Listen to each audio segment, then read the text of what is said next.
Je n'ai jamais vécu un seul cas où l'on m'aurait dit, de manière crédible, qu'il aurait pris ou même seulement demandé de l'argent. Évidemment, cela m'aurait mis en alerte.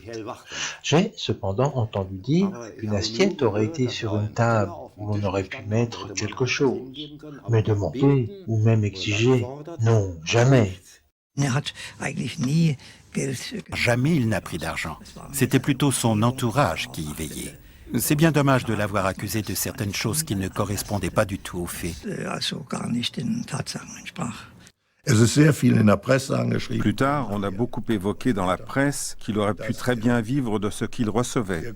Mais en ce qui me concerne, il ne m'a jamais demandé d'argent. Puis mon père a dit « Monsieur Gröning, qu'est-ce que je vous dois ?»« Rien, dit-il. » Mon mari devenait nerveux et tentait de sortir son portefeuille, car il voulait lui donner de l'argent. Monsieur Gröning se tenait déjà près de la porte lorsque mon mari a voulu lui glisser un billet. Je ne sais pas de combien, en tout cas il s'agissait d'un gros billet. Il a dit gentiment mais fermement « Non, ne me le donnez pas, donnez-le aux pauvres. Ce n'est pas moi qui vous ai aidé, mais c'est Dieu. » De riches Américains de New York étaient venus en avion. Oui, ils vous offraient quelque chose. Ils posaient une bague sur la table en disant « Voilà, et maintenant amenez-moi tout de suite chez Gröning. » Mais ça ne marchait pas du tout comme ça. Ils vous déposaient des clés de voiture. « Voilà, l'auto est à toi. » À cette époque, c'était bigrement tentant, n'est-ce pas? On ne pouvait même pas rêver d'une voiture.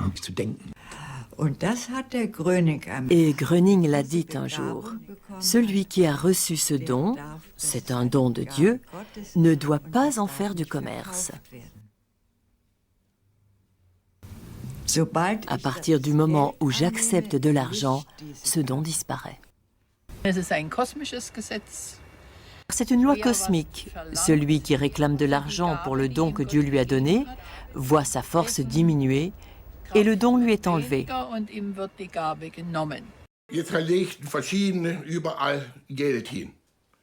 Certains déposaient de l'argent partout et à plusieurs reprises, il a demandé « Reprenez cet argent », mais ils ne l'ont pas repris.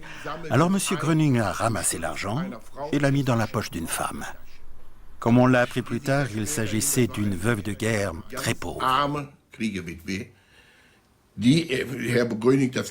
Et elle ne pouvait vraiment pas comprendre qu'une telle chose puisse encore arriver.